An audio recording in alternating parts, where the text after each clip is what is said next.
How's it going, Giants fans? My name is Alex Wilson with my co-host here, Anthony Rivardo. We want to give you guys 5 reasons to be excited about the New York Giants for the 2022 season. As you can see, got the shades on, Maverick, Top Gun, in honor of my guy, Tom Cruise. Kind of crazy guy, but nonetheless, it got me excited to talk about why the Giants could have an interesting season where we can be excited. And we wanted to list a couple of things for you guys. There is reasons to watch this year after Dave Gettleman and Joe Judge really put their left their mark and stain on this team, and in an unfortunate way. But it seems like we have better management, better coaching, and that should lead to a couple of reasons why we will want to watch the whole season and not kind of tune out by week 6 and just be on autopilot. But I hope to God everyone is tuned in. We're having some fun, watching a nice growth period while this team rebuilds, and I think that will ultimately be the biggest takeaway from this upcoming year, Anthony. Before we dive into the 5 reasons to be excited about the season, how are you doing today, my friend? I'm doing great, and I'm excited for the Giants every season, right? I'm a diehard Giants fan, so every year I'm looking forward to watching them suit up and play.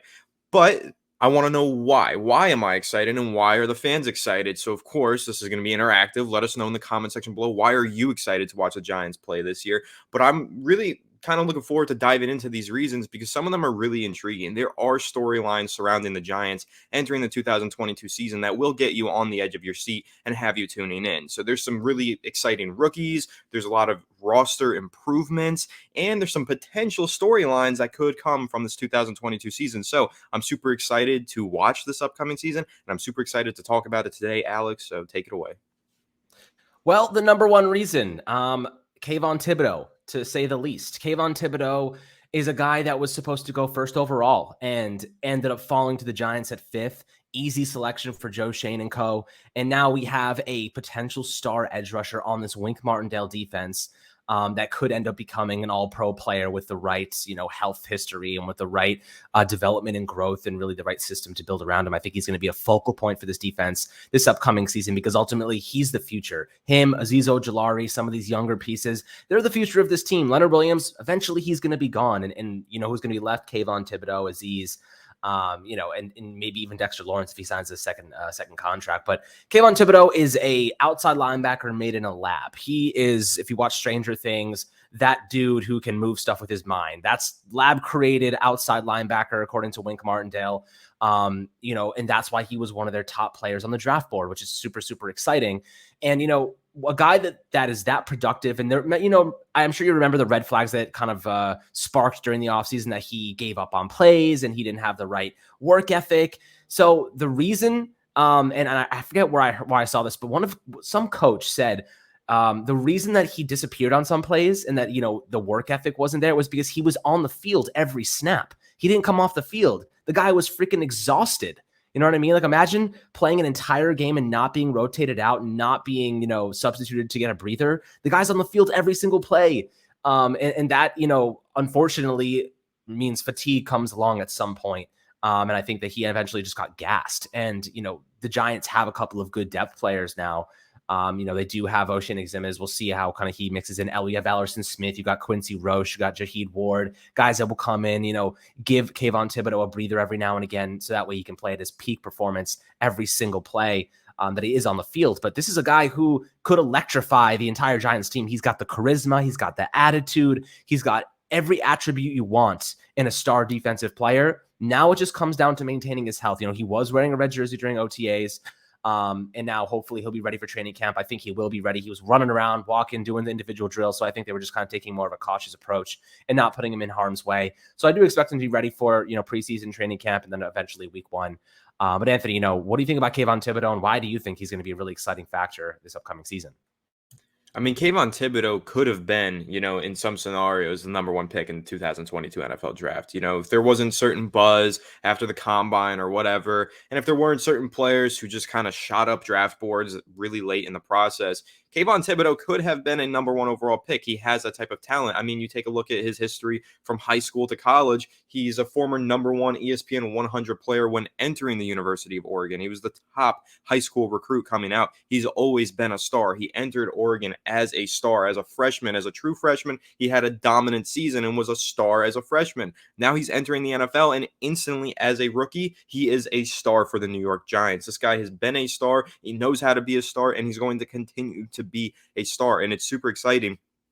I mean, how could you not be excited to watch Kayvon Thibodeaux? When was the last time the Giants had a star edge rusher like this? Or they had, I mean, maybe 2011, 12, JPP was popping off back then. But since JPP has left, who has been that guy from the pass rushing standpoint for the New York Giants? It's been hard for them to find anybody. Olivier Vernon got paid like a star, but did he play like a star? Very, very debatable. But Kayvon Thibodeaux, he's one of those, perfect picks for the Giants. For fifth overall, they had a massive need at edge rusher, and then they got arguably the best edge rusher in the class, him or Aiden Hutchinson. You can debate it, and I mean, this is just a massive get for the Giants. He's a true otherworldly talent, and the potential is sky high here. There is no limit to what Kayvon Thibodeaux can do, and that's why I'm super excited to watch him play, especially in his rookie season. I think he's one of the favorites, if not the favorite, to win Defensive Rookie of the Year. I'm super, super excited to see Kayvon Thibodeaux, if he is fully healthy, hit the field in Big Blue. It's going to be a really fun year for him.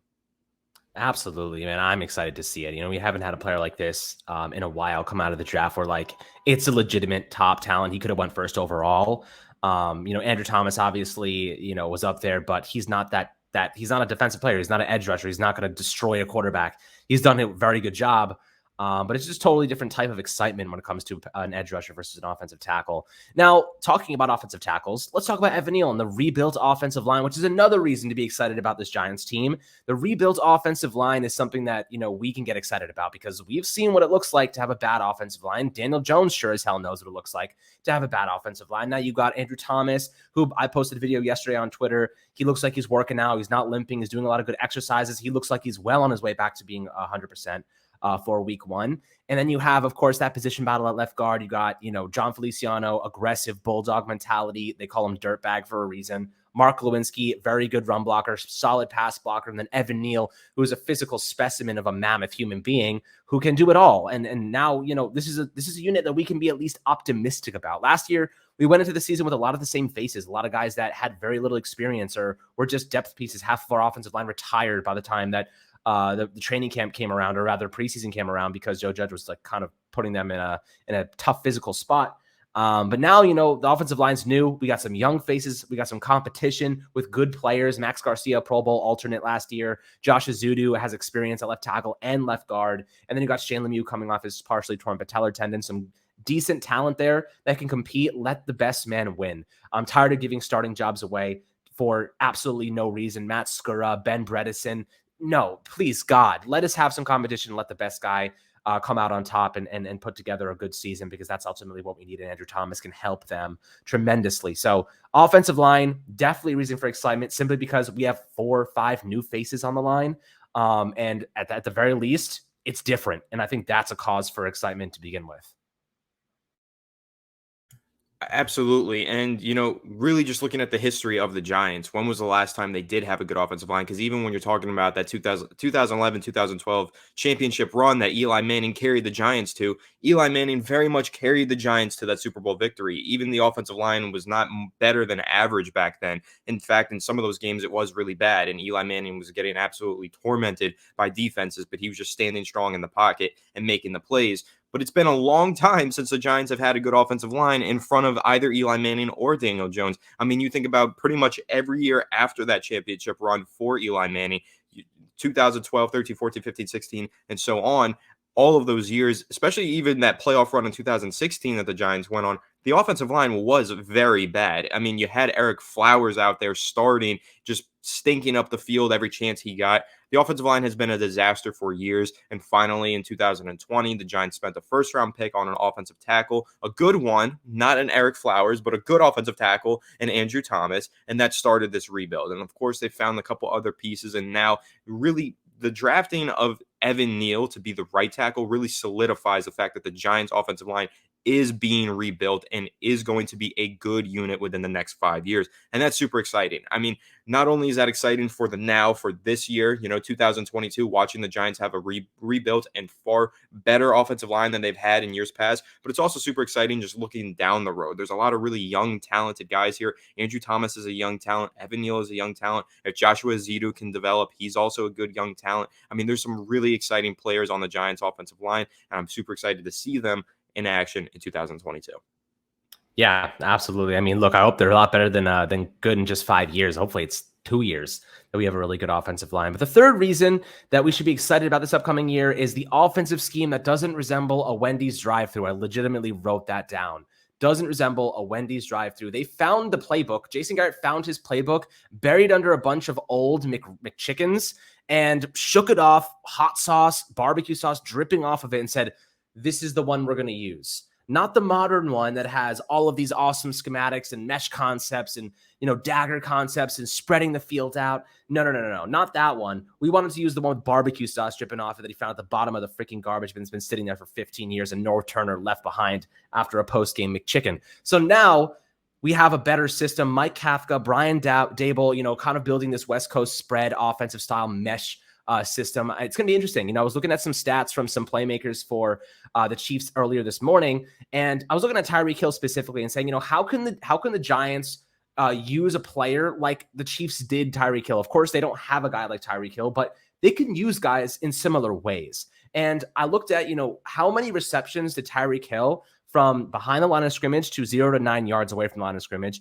He had, I think it was 65, 85, 90 total receptions, maybe 90 or 85 total receptions in that portion of the field. So behind the line of scrimmage and 0 to 9 yards away from the line of scrimmage, 85 to 90 receptions for over, I think, 550 yards of production there. That's more yards than our best receiver had last season. You know what I mean? And he had it not even going down the field. So I think a guy that really makes sense, two guys, Kadarius Toney and Wan'Dale Robinson, will be extremely active in that portion of the field. Those short concepts, getting blockers out into space. Daniel Bellinger is currently at tight end university right now, being hosted by Travis Kelce, Greg Olsen, and George Kittle, and hopefully takes away a lot of good things from those systems. Travis Kelce is a really good one because, of course, we have Mike Kafka, so a lot of those same concepts will probably be built into the system. So I wonder if Daniel Bellinger is kind of picking his brain, asking him, how did you become so great? What is the process that you had to go through to develop that chemistry with your quarterback to be able to, change the play, the line of scrimmage, the blocking concepts, the schemes, like better technique in all factors. Hopefully that really translates and helps him get to the second level and blocking and really making an impact in the receiving game. But I think this offensive scheme in general is going to really take advantage of downfield concepts. It's going to really spread the offense out. It's going to get the ball into their playmakers' hands with blockers out in front and let them do what needs to be done and manufacture production for Daniel Jones. You can add an extra 1,000 yards to Daniel Jones' stat line simply from letting the playmakers do all the work. You don't need DJ to be running headfirst into tackles. You don't need him to be throwing the ball downfield and taking unnecessary risks. You don't need to be condensing the field and throwing it into 5 receivers in a 5-yard radius. Let the playmakers do the work. Let Saquon Barkley do the work in open space on those screen passes. And I think that this offensive system is going to extrapolate on those ideas, and we're going to see a better unit because of it, Anthony. Why is the offensive scheme something that you're kind of excited about for this upcoming season? Well, you know me, and you have known really my opinion on kind of where the direction of the NFL is going and how much I love modern, innovative, progressive NFL offenses. Like, I love the air raid systems. I love spread offenses. I really like all that wide zone stuff, that wide outside zone stuff that Shanahan and all of his descendants have done throughout his coaching tree in the NFL. I love the modern progressive NFL offenses, and I think they're super exciting to watch, and they just know how to maximize the potential of certain players and certain archetypes.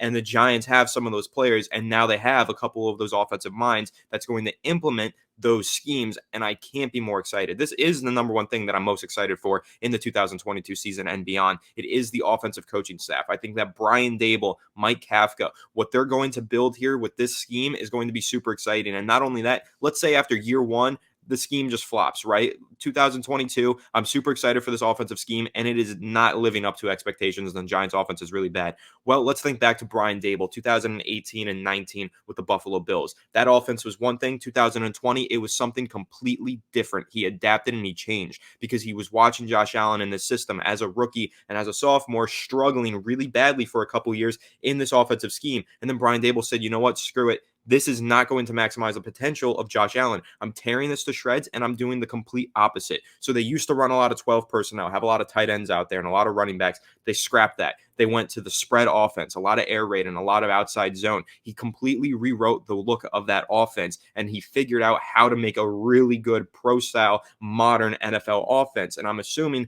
that is going to be applied to the Giants. And let's say it doesn't work out after year one.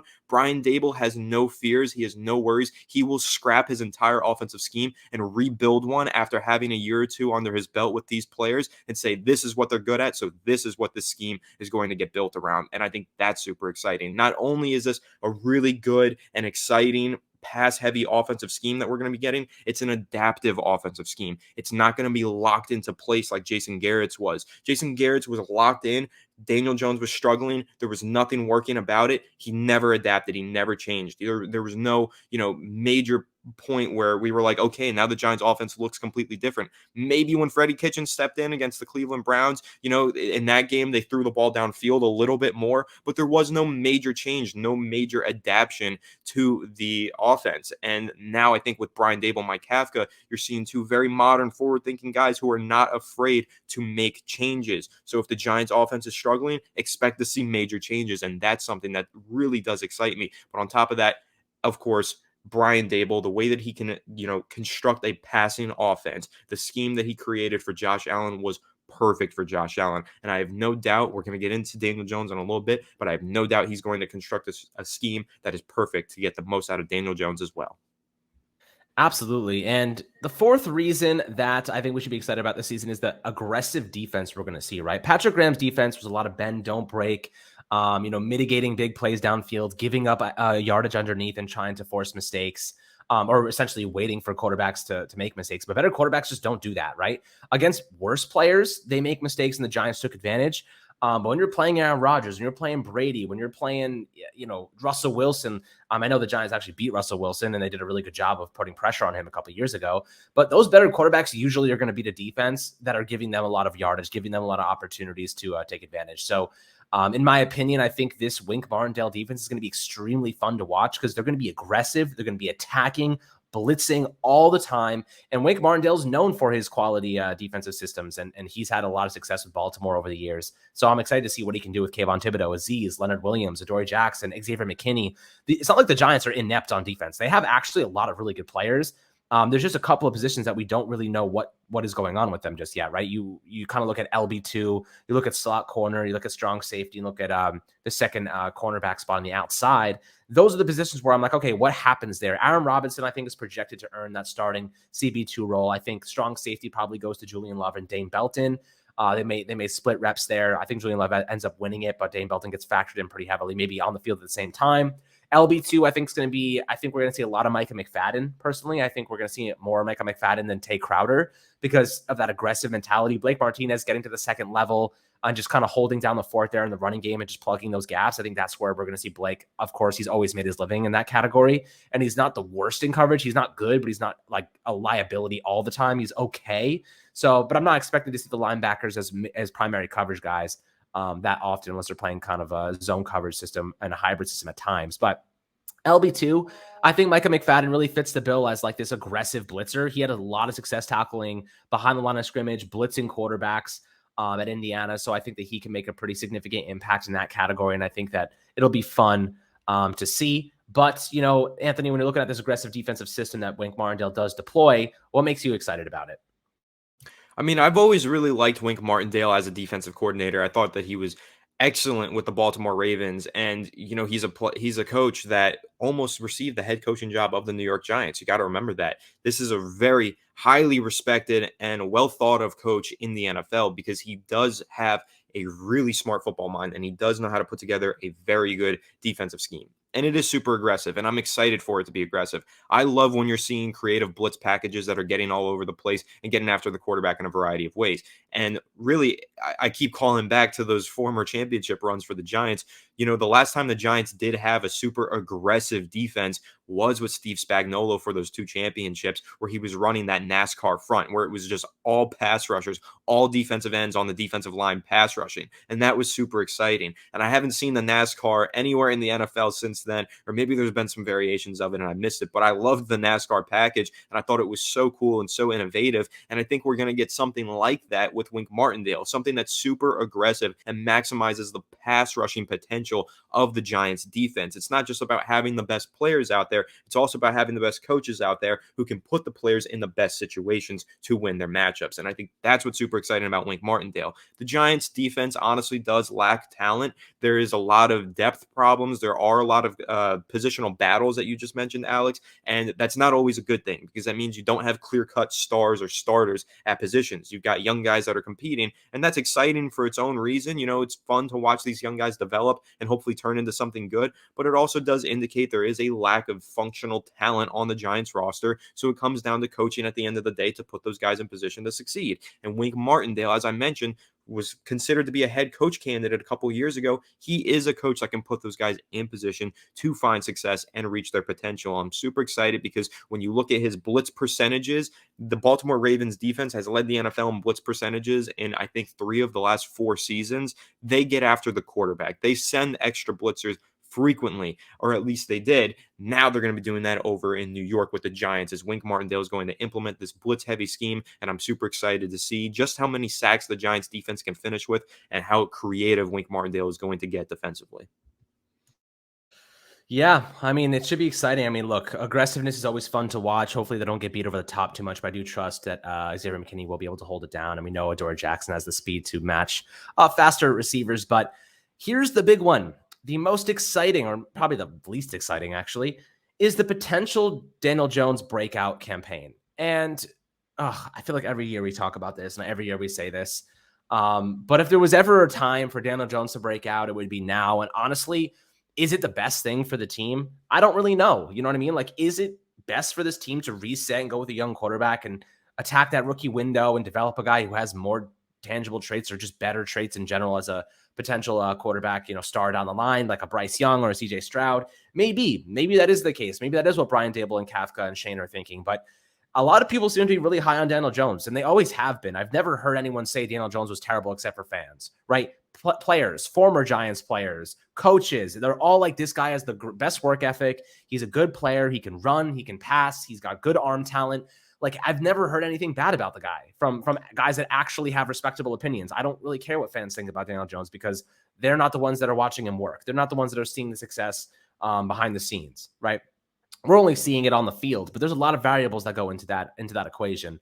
Does that mean Daniel Jones has played good all the time? Absolutely not. Does that mean he has a lot of stuff to work on? It absolutely does. And I don't think Daniel Jones is a good quarterback just yet. But do I think he can be? I think he can be, but it might be too late. It might be too late for him to learn a whole new system. But if there was ever a time for him to win and to show that he can be a good quarterback at the NFL level, it is now with a rebuilt offensive line. Hopefully they play above expectations. It is with a healthy staff of receivers. Kenny Golladay, Kadarius Toney, they're all going to be healthy, barring any setbacks, knock on wood. You got a new tight end in Daniel Bellinger, who's a red zone threat. He can block. You got Saquon Barkley saying that he feels like his normal self again, that knee, he finally feels confident, and they're going to be using him as a receiver. They're going to be manufacturing a lot of production behind the line of scrimmage and around the line of scrimmage to help Daniel Jones not be bad, basically. And, his tackles are good. Evan Neal's the best tackle he's had his entire career. He's much better than Nate Solder. He's much better than whoever the hell the Giants have had there over the last couple of years. I mean, Eric Flowers at right tackle. I mean, for goodness sakes, Evan Neal hasn't even stepped on a football field yet, and I think we can make a pretty safe assumption that he's the best right tackle that Daniel Jones has had up to this point. And I don't even think that's a hot take. Maybe you guys disagree with me, but I think that's kind of a realistic perspective. And then you got Wan'Dale Robinson, who's a nice key playmaker to this offense that looks like the Giants are really devising a system that will extrapolate on his skill set. So Daniel Jones, is he far from being a good quarterback? Yes. Can he reach being a good quarterback? I think he can. The problem is a good quarterback isn't going to justify a second extension, in my opinion. He's got to be great. He can't just be good. He's got to show greatness.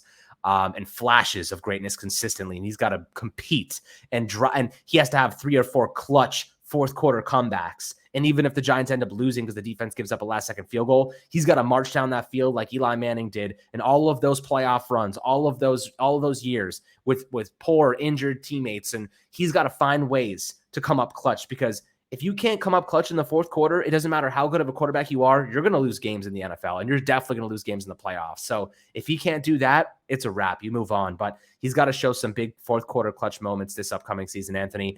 And finally, he has some tools that can actually allow him to do that. What are you thinking about DJ and potentially breaking out? Yeah, I think the most exciting thing for Daniel Jones's potential breakout is I don't think he's had an offensive scheme that has really catered to his talents just yet, or his skill set rather. I think when you look at what Pat Shermer did, he did some things. He definitely did better than Jason Garrett did in terms of developing Daniel Jones. There were some key moments where Daniel Jones was given some off-script opportunities and was allowed to throw downfield. But if you really look at the scheme that Daniel Jones was trapped in over the last 2 years, it did a lot of damage to Daniel Jones. It made him an uber conservative quarterback. It made him terrified to push the ball downfield. All they cared about was getting his completion percentage up and mitigating turnovers. But really, they should have been pushing the ball downfield and taking risks. I understand there was a lot of personnel problems. The offensive line in front of him was really bad. I get it, but there are ways to scheme open unpressured deep shots. You can make a bootleg into an unpressured deep shot. There are ways to do it. Jason Garrett and the Giants just did not do it. But Brian Dable and Mike Kafka, they will do it. And that's why I'm excited for the potential Daniel Jones breakout, because he finally has an offensive system that I feel will cater to his skill set and will maximize his skill set and talents. So that's why I'm excited for Daniel Jones breakout. I think what you mentioned, though, about is a Daniel Jones breakout the best thing for the Giants? That's questionable. Personally, for my mental health, I can't handle another season where we finish with a top 5 pick, personally. But if that's what happens, then yeah, the Giants are going to be looking at a quarterback and they're going to be resetting their rookie quarterback window. And maybe that is for the best, maybe, but that's like really a whole nother discussion for a whole nother time and a whole nother episode. But there is a lot to be said about, even if Daniel Jones has a dominant season, it's his last season on his contract. Every year prior was not dominant. Can you really justify paying him some big extension?